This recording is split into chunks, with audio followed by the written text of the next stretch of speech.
Welcome. We bid you welcome. John Clauser, Johnny Metal, the Metal Dad, coming to you from my music corner of the world. John, the Music Nut, how you doing, my friend? I'm doing great, my friend. How about you? Oh, we were just talking off air. It's hot down here in Birmingham, Alabama. It's about 92 degrees. I would much rather have your 70 something up there right about now. Yeah. But it is what it is. We are talking the year of the priest. This is episode 24. It's just the two of us. And today, all we're today is going to be a simple episode. We're just going to bring it to you how we rank them, how we reach for them, however way you want to call them. So this will be probably all over the place.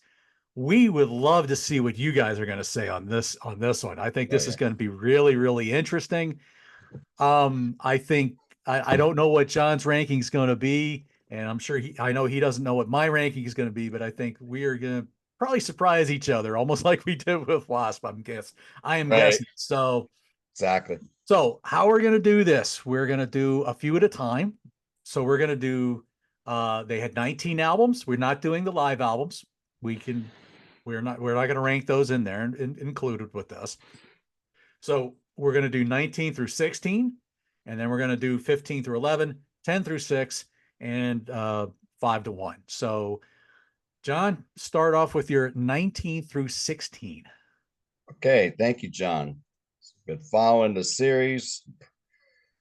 Just to let y'all know, for me, I don't rank these quite like how I rank them week by week. Because after I looked through these, there were some I was like, oh, I ranked this higher, but I do like this album more.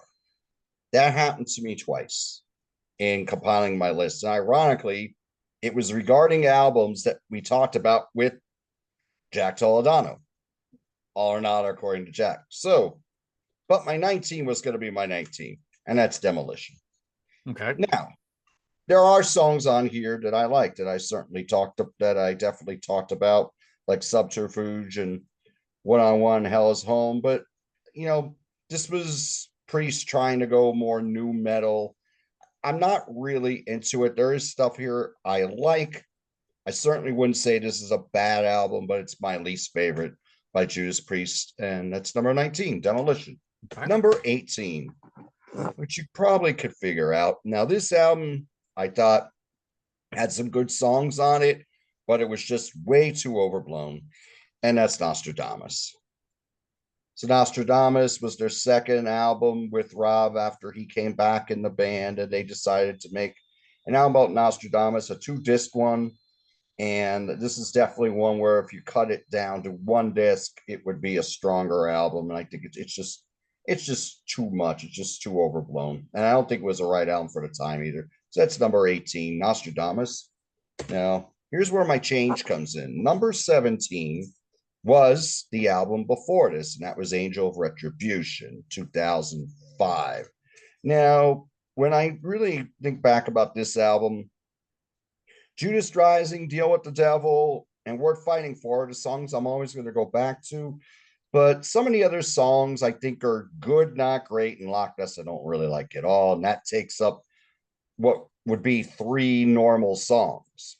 So, it was a nice comeback for him. It was a little more AOR Priest, a little more by the books Priest. But I had this ranked a little higher than the next two I'm going to talk about. But as far as what I go back to, it would be the next ones I talk about.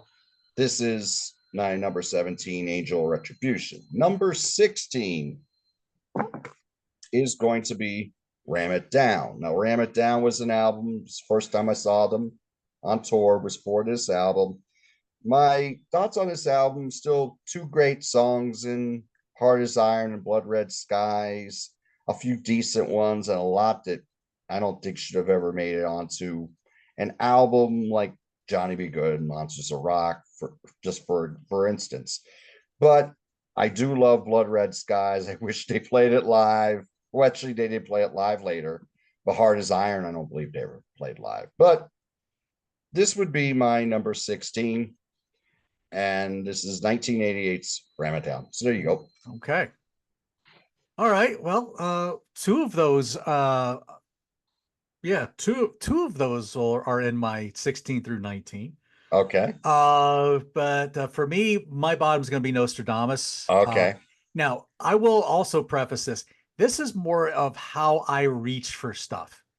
Like if I want to listen to Priest, probably what this order is going to wind up being is what you're going to see, for the most part. So for me to set aside 2.5 hours for Nostradamus, that's going to be a little bit challenging. So Right. there are good tracks. Is it something I'm going to reach for? No, not too quickly. Um, for me, number 18, sorry, Jake, I'm actually going Jugulator, mainly because of just how abrasive and just how jarring it sounds. Very good album, though. I still really like it a lot, but most times I'm just not quite ready for that abrasive, that jarring sound so much all the time. So probably not going to reach for Jugulator quite as quickly. Um, that being said, Demolition's next. Even though I found myself reaching for this a little bit more lately, but I only but for certain tracks, like "Hell Is Home," for example, or maybe "One on One" or "Bloodsuckers" or something like that. But I'm only listening to certain tracks. But it's still a good album. I still like this a lot more than I like Jugulator, but it's just not going to be something I reach for, at least for the full album. Now, this is one that Jack and I kind of see a little bit eye to eye. Although his for this one, this was at the bottom, but mine's not quite at the bottom, and that's going to be Point of Entry. Um, I other than Desert Plains and maybe Solar Angels, um, I mean, Heading Out to the Highway's fine and Hot Rockin's fine, but for the most part, yeah, I'm just not going to reach for this one quite as much either. So, yeah, that's going to be my 19 through 16. So, all right, let's go into 15 through 11. All right. Very good. My number 15 is Turbo. Okay. Now, I've had this album since it came out, and there is a lot of stuff that I do like on here. Reckless, John, I know that's one of your favorites. Mm-hmm. Out in the Cold, Locked In, Turbo Lover, but Wild Nights, Hot Crazy Days, ugh. Parental Guidance, ugh. Hot for Love, Rock Yeah. You All Around the World, great riff, not a good song. Uh, yeah, they try to do something different here, and I never really loved this album, but always liked it. And to this day, there's still stuff on here I really enjoy, but it's my number 15.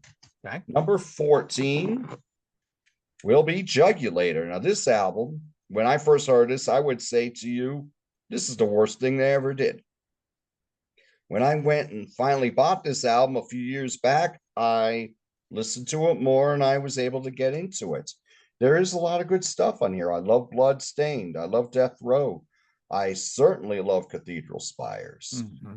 Burn in Hell. I mean, there's a lot of good stuff. Yes, it is. They're trying to go heavier than they did on a Painkiller. It's the songs aren't quite as strong, but I think this is good. And this is one that I go back to a little more these days, and I didn't really think I would, but this is my number 14. Okay.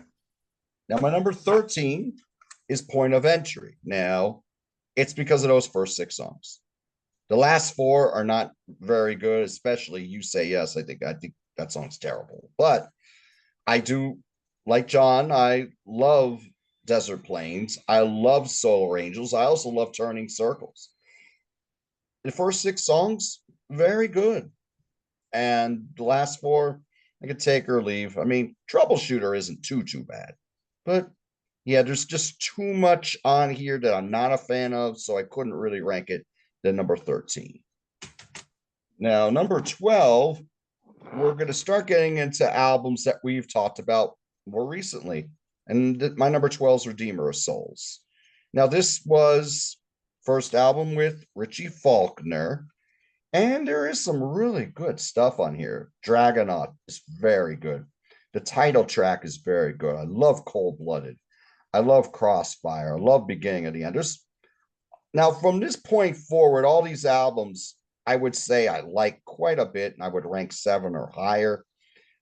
Some of the stuff is a little samey, but I think it's a very solid release by this band. Nothing on here that I would just hit the skip button. So that's my number 12. Okay.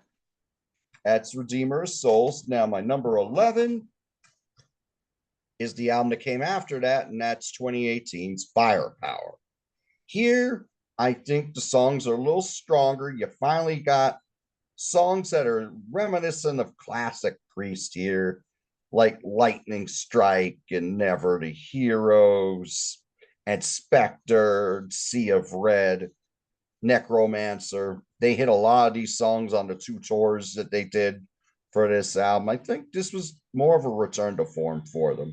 I would rank this an 8 out of 10. Everything after this is going to be a little higher, but this is my number 11, and that's Firepower. All right. All right.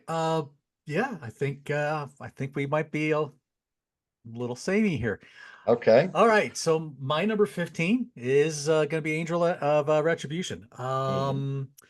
Yeah, I think a good comeback album for Rob, but yeah, it falls a little flat with Loch Ness and a couple of other tracks. Although, even though I love that eulogy song, I think it's fantastic. Yes. I do love Judas Rising and Deal with the Devil. Worth fighting for. Another great track. But yeah, this maybe if I'm when I get some more, maybe if I get some more time and history with this, then maybe this will crank up a little bit more. But right now, it's at 15. 14 for me is Firepower.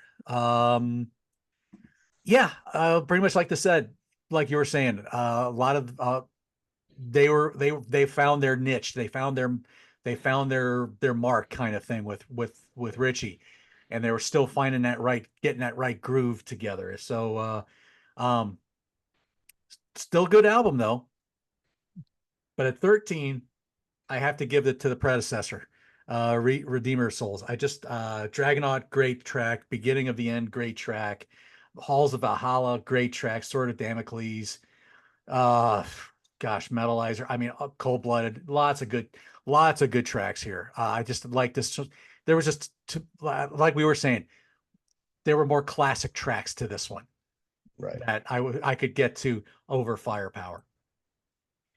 12 might seem a little high, but I just have so many memories with this, and that's going to be Ram It Down. I just I just think back to days when Mike, my friend Mike, and I were riding around, and this was cranking loudly in my tape player. And yeah, there's a lot of songs here that haven't aged all that well, but I can't let go of the memories that this one brings. And my number 11 follows suit, is Turbo. Right. So many memories associated with this one, but again, there's certain tracks I'm going to reach for over others, but there's so many good memories with this stuff. So there you go. There's my Nice. there's my number 11. So up to 11. So Excellent. All right. okay. Now, my number 10 is their latest release, Invincible Shield. Okay. Now, I ranked this a little higher than the one I'm about to talk about next. But when I think about this album, it's very solid, very well done. But the next I'm going to talk about has more great songs. Mm-hmm. It has more songs that have resonated with me, in this case for 40 years, than something that just came out this year. Although I've talked song and verse about how much I love Crown of Horns. The title track is so good. Panic Attack is a strong opener. This God is My Witness. Escape from Reality. A lot of good songs I hear. And like a lot of people, I think the last three, they've really gotten their groove on. They've gotten their niche back. And all these albums, I think, are very well done. I don't think they're near their best stuff, but middle of the catalog, absolutely. I would definitely say that. So the newest album, Invincible Shield from this year, 2024, is my number 10. Okay. Now, here's the next album that I talked about, which we discussed with Jack Toledano. My number 9 is Defenders of the Faith. Okay.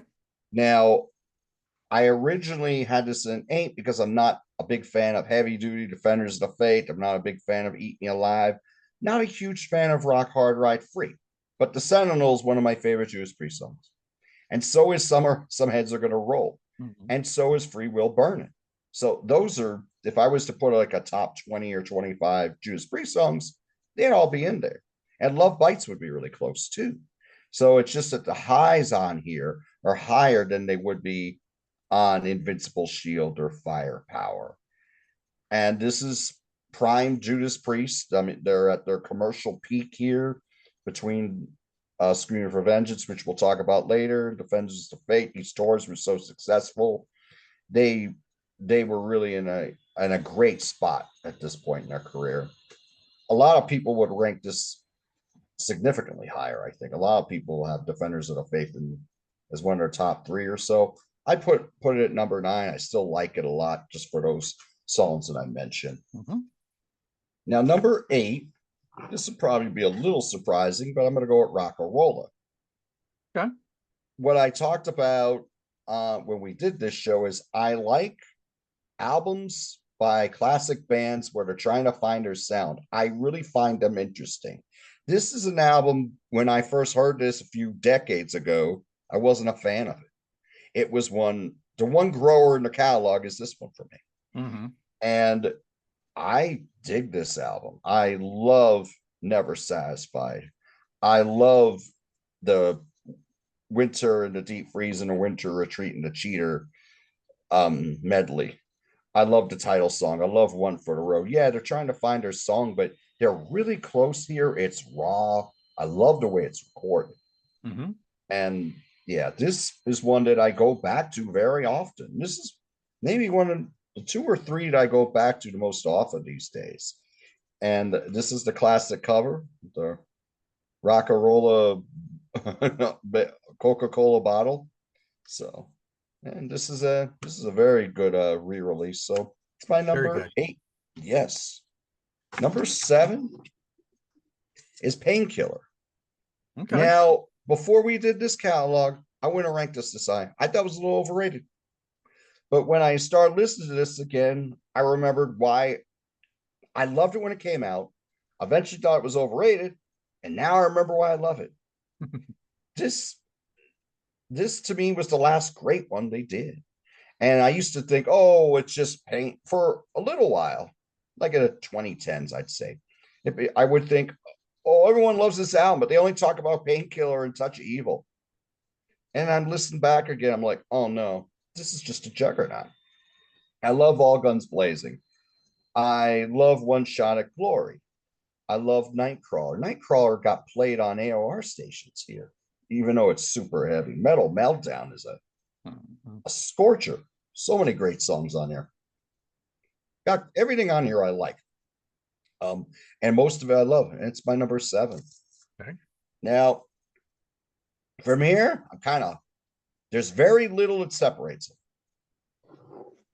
And it was hard to put this at 6, but it's Sin After Sin.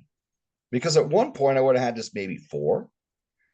Sin After Sin continued the trajectory that they found on Sad Wings of being this very smart, near progressive heavy metal band.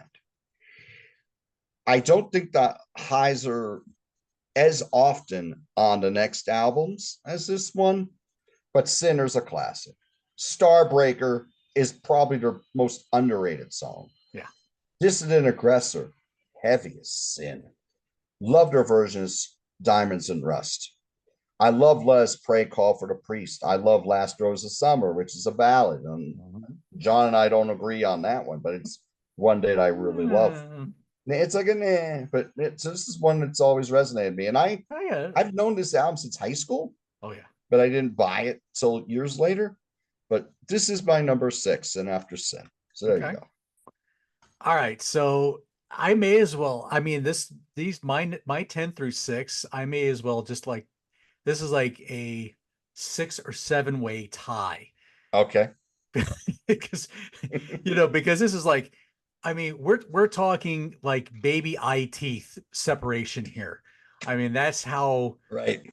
I mean, this is really, because y'all are going to be really shocked at what I'm going to say here is what I'm going to put it here number 10. But think of this really as a big way tie for about 3 or 4 or 5 or something like that.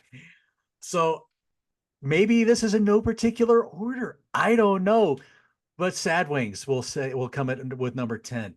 Love Victim of Changes, love Ripper, Tyrant, like the slower version. That's kind of fun. Yeah, Genocide's really good. Island of Domination, Dreamer, Deceiver, all great tracks, finding their way from Rockarola. But but again, as much as I know that's going to shock a lot of people, but just keep in mind, we're talking like millimeter separation here. British Steel. Okay. Um, okay, love Rapid Fire. Wasn't so big on Metal Gods and Breaking the Law. If I don't ever hear it again, I'm okay. But I like, Grinders good. You don't have to be old to be wise. I think that's fun. Rage, Steeler, good tracks. Good album. Um, Next up, Hellbent. Here again, millimeter separation. There's not much separating all this stuff. I love delivering the goods here. I love Rock Forever. It's become my kind of like the out. It's just like the welcome. I bid you welcome, or the Rock Forever thing. That's kind of become my outro, I guess you could say. Yeah. I love the title track, of course. Green Manalishi, Before the Dawn. Uh, Wonderful, wonderful songs. Sin After Sin, that comes in at 7. But again, millimeters. Here we get Simon Phillips, amazing drummer on you got on Center and Diamonds and Rust. Uh Wonderful album. Don't need to say much more on that. Stained Class, that one will come at number 6. Gosh, what do we got? Beyond the Realms of Death, probably one of my favorite Judas Priest ballads of all time. My old nickname sake, Exciter back in the day. White Heat, Red Hot, another good song. Better by You, Better Than Me. Invader, Saints and millimeters, people, Yeah. millimeters. So don't Mhm. get upset with these. If some of these are ranked lower, we're talking millimeters for me on a lot of these. So all right, 5 through 1. All Let's right. go at it. Now this is close with me between this and Sin After Sin, but I'm gonna go with British Steel at number 5. I also don't like United, but for me, this album and the one before it was when the craftsmanship really started to go into the songs. And I love the deep cuts. I love Don't Have to Be Old to Be Wise, Rage, and Steeler in particular. I really love that track. Mhm. I love Grinder. Rapid Fire is one of their most exciting songs. And of course, Breaking the Law, Living After Midnight. You hear them all the time, but there's a reason you heard them all the time. They had great hooks in them, great bridges in them. Even though Breaking the Law is a short bridge, but it's a very memorable one. Yeah. And Metal Gods, of course. Metal Gods, I'm a little sick of, but I still think it's a badass song. Mhm. So that's number 5. Number 4 is Sad Wings of Destiny. Now, this is when Judas Priest really became the band that you know and love. This is when they were ahead of the pack as far as ingenuity, uh, musicianship. Fantastic album. Victim of Changes. What an opener. What a great introduction for many people to Rob Halford and that magical, spectacular voice of his. So Mhm. many standards of the genre here in Tyrants, The Ripper, Genocide, Dreamer, Deceiver, and the Deceiver is so exciting. It is kick ass. Mhm. Island of Domination is kind of underrated because there's so many other great tracks on here. I even like Epitaph. It's not one, might be my least favorite song on here, and it's a song about someone facing death, but it's more of a piano ballad, Mhm. a goth song, you would say. But no, this is very important to the progression of heavy metal. This song, Absolutely. this album right here, excellent album. I could see a lot of people putting this at number one, and I totally agree with that. But for me, not so much. I mean, but again, for here, it's little hairs are dividing these top six. This is my number four, Sad Wings of Destiny. Now, my number threes have changed. My top three have changed over the years. So all these have been at number one at one point. And number three is Hellbent for Leather.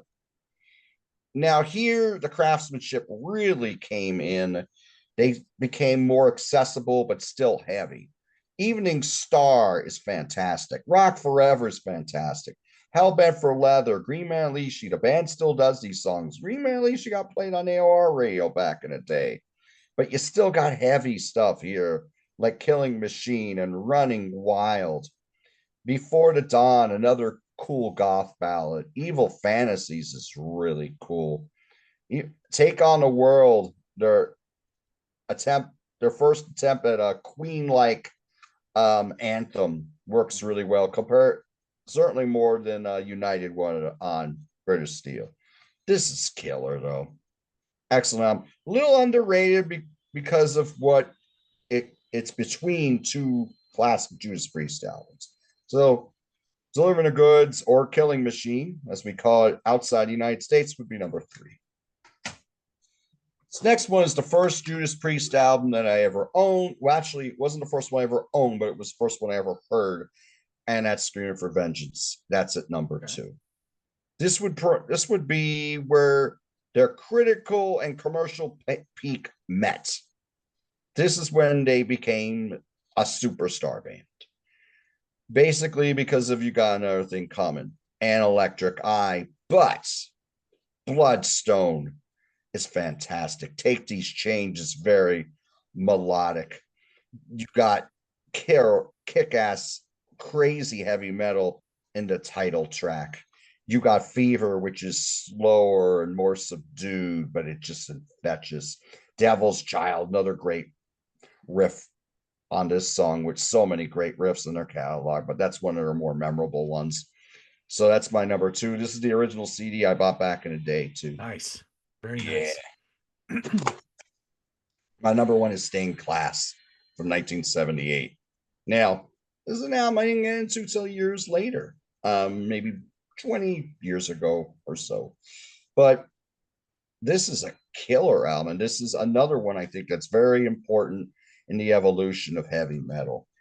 Exciter is one of the most exciting, pun intended, openers on a heavy metal or rock album. Saints in Hell is killer. The title track is fantastic. White Heat, Red Hot, they're getting a little more accessible. Same thing with Better By You, Better Than Me. Kick ass songs. Beyond the Realms of Death, they're an amazing ballad. I mean, you can argue this or Victim of Changes is the number one ballad by Judas Priest. Hero's End is a fantastic, underrated close. And this is one of the two albums, along with Hellbent for Leather, where you had Les Binks on drums, and of course, Unleashed in the East. This is my number one, Stained Class. There you go. Bravo. All right, thank you. Bravo. Thank you. All right. Well, for me, five's going to be Painkiller. The first time I heard this thing, and Scott Travis tried to blow my head off with his double bass drumming, that just set the tone for me. And this was, again, the songs they just took Judas Priest just took a totally different direction with this album.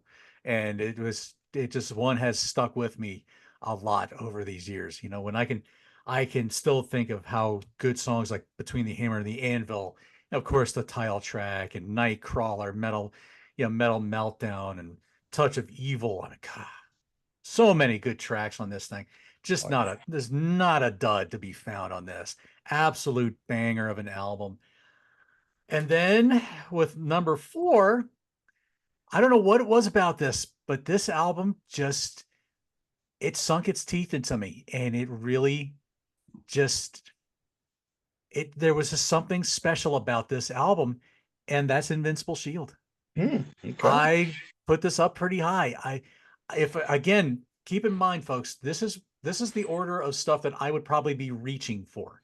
So something there when I feel like I need to hear those hooks, those certain kind of hooks, this album has those certain kind of hooks I'm looking for sometimes.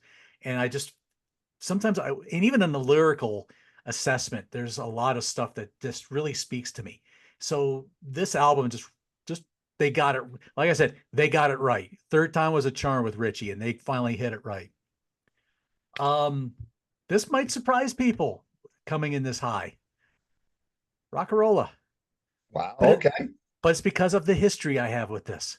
I've heard this album since the mid '80s, right about the time that Defenders and Screaming came out. I had gotten the reissue with what I call the pork chop warrior cover because it Right. kind of looks like a pork chop. But anyway, but there was something I really I don't know. I loved One for the Road. I loved the chug of Rockarola. I even loved KK's weirdness in the whole winter suite, you know, with Deep Freeze and the quietness of Winter Retreat, and of course you have that the slow sludgy part of Winter, but then Cheater, you know, it's like whoa, where'd that come from? Of course, Never Satisfied, great track, run of the mill, this long epic with this just throbbing middle section that just like builds and builds and builds, and then you get Rob trying to do almost like a Child in Time kind of vibe here. You know, Dying to Meet You, Hero Hero, great track. Caviar Mess just makes you wish you could hear the whole 14-minute version. Right. But again, I just the history I had with this because I played this so much as a teenager, I just couldn't let it go. It just has always been a favorite of mine. So, and that is no different from my number two, Defenders of the Faith. Um, I listened to this so much. I was almost able to see them on this tour because my dad's secretary's husband was going to see the show, and I thought he was gonna. He said he had gotten a ticket and was actually gonna take me. No, that didn't happen. So I didn't get to see this tour. But oh my gosh, I still love this album so much. You know, I yeah, okay, maybe side two is a little on the weak side, you know, but I still love that ferocity of Love Bites. I still like Some Heads Are Gonna Roll, and I even like When the Night Comes Down. You know, but as a teenager, I also dug Heavy Duty. We're heavy, yeah, because I was like, yeah, we are defenders. I was yelling that at the top of my lungs, you know, as a kid and as a teenager. So it still gravitated to me, and I still love side one. Of course, Sentinel being such an amazing track. Ride Hard, Ride Free, or Rock Hard, Ride Free. Great Jawbreaker, Free Will, classic, classic, classic. Obviously, no ways surprised with this one. Obviously, this is going to be my number one. This was my introduction to Judas Priest. Love it from start to finish. Have ever since I first heard it. Um, so many times I can remember having a cane, my grandmother's cane, one of my grandmother's canes or something that I was playing air guitar, and I can think of the many times to this album I was doing that with, you know, I could just all the time. And love the title track, love Devil's Child, love Bloodstone. And we were gonna call our band Bloodstone for crying out loud. Of course, it was going to be Screaming for Vengeance. There was no doubt about it. So there you go, folks. I'm sure there's a lot of surprises there, but again, keep in mind for mine, they're all separated by millimeters, and so they are all everything here is there's a lot of good. There's a lot to love in every single one of these albums. So just because I put some of these lower, or John put some, you know, ranked his a certain way, please don't get upset at us. We love them. They're all there's a lot of good stuff here. There's lots so much to love here. So, John, I don't know if you have any thoughts on anything here. My sentiments would be similar. There's not one album here that I wouldn't go back to. Mm-hmm. I mean, yeah, maybe not go back to it often, but there's not one that I would just say, "Oh, forget that. I'll never listen to that again." Not one Mm-hmm. album. Their catalog is quite strong. Yes, there is some peaks and valleys when they were trying different things to be more contemporary, but Mm-hmm. there is so much to love. And even on the albums that aren't so hot, there's a few good songs on each one. Yep. So yeah, and maybe, maybe it might I seem a little harsh on some of the ones I have near the bottom, but it's just how they've always resonated with me, whether I've only known the album for a few years or a few decades, or in case the new album, a couple months. So Yep. yeah, but this is a strong catalog. I mean, I think the best bands out there, not everything they're gonna have is a home run, but you're gonna get so much very good to great. And Mm-hmm. you could definitely say that about Judas Priest. Yep. And their last three albums, I think, have been, we knew they'd be good because they're getting together with Andy Sneap. You got Richie Faulkner in the band. You got some young blood. Some of these legacy bands got some young blood in there, and now they're keeping that tradition alive. Look at Richie Castellano with Mm-hmm. Blue to Cult, for example. But Mm-hmm. or you can look at Accept. You can look at the younger guys in there, and like Christopher Williams and Huey Lewis. So, and of course, Mark Janelle. I mean, he's 70 now, but he has been their Yep. new singer for the last six albums. So Mm-hmm. when you get different guys in, they keep up that tradition, and make it a more contemporary, but still being close to your foundation. You're going to have continued success critically. Maybe some people aren't going to come back from the 80s or so or 70s, but the people who listen to them realize how good they are. And that's what you could say about Judas Priest's catalog. Yep. And then, and even with Firepower, you brought Tom Allen back to and Right. producing. He produced a couple things on Firepower as well. So you brought an 80s aspect back into the band somehow. So that's a good thing. So yeah, a lot to love with this catalog. Um, you know, I almost thought about putting like a really crazy playlist from each, covering all the albums and think, what, good Lord, what would I put on there? And I think for some of them, for some, it would be hard to pick a couple, more than two or three tracks from. Some would be Right. easy. Some would be pretty simple, like say Demolition. I would certainly pick Hell is Home, or Hell is Home is one I've been really resonating with a lot for Mhm. whatever reason. But one day I may do that just to have a little bit of fun, just to break it up. But it's a great catalog, folks. You cannot go wrong with pretty much any of it. There's lots to love in the 70s. There's certainly a lot to love in the 80s. Mm, there's not a whole lot to pick from the 90s with two albums, and the 2000s and the 10s, and then now the 20s. You just have Invincible Shield, but a lot of good stuff. So unfortunately, I probably won't get to see them on this tour.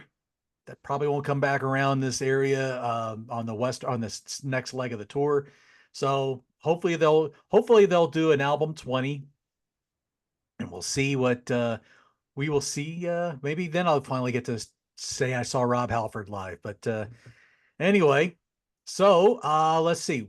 Anything new and different we need to be plugging, John, that you've been on, or not really? Well, I'm just doing my thing with Grant, doing my thing with you, and I got some stuff lined up with Peter and that I've already talked about. So Okay. that's pretty much what's going on. Okay. Yeah, I don't think I have anything really else new to throw out there other than the show I did with Mike Lodano with um the top five albums with from bands that took a long break, like Right. 5 years and Very good show. yes, that was a lot of fun. Which I got to thank Mike, by the way. He did a show with the Professor Peter Jones, Defenders of the Faith versus Power Slave. Oh boy, that was a 2 hour love fest. Oh man, I was absolutely enjoying every second of that. And thank you, Mike, for all the and Peter both for all the plugs you gave the channel. I really appreciate that. So, folks, we're gonna do one big finale to this series, coming up next week, where we're gonna try. I still don't know who all is gonna come on to it yet, but we're gonna have a number of the folks that you saw on this series, and we're just going to gather everybody up together, and we're just going to have one quick little send off, and that will end the year of the priest. So you don't want to miss that show. I think it's going to be special. We're looking forward to it. And then we've got some stuff that we're looking into to doing, just some like little onesie things here along the line, and just stuff that we're hope that we will keep all of you who tuned in to the Judas Priest series, hoping that we would be doing a lot more, that hopefully what we touch into will still keep you interested. I'm at like 494 subscribers, so I wouldn't mind getting to that 500 somehow. But hey, I'm doing this for fun. I'm doing it. I think, John and I have just had this great camaraderie together. So for me, this is just a ton of fun. And so we just enjoy it. I certainly appreciate the subscribers. So please do like, share, subscribe. You see all the channels that I have links or kind of likes or mentions in the descriptions. There's plenty of love out there for folks to check out. So please do. For my good friend John the Music Nut, John Clouser, Johnny Metal, the Metal Dad, rock forever. We'll see you for the big finale next week. Take care, everybody.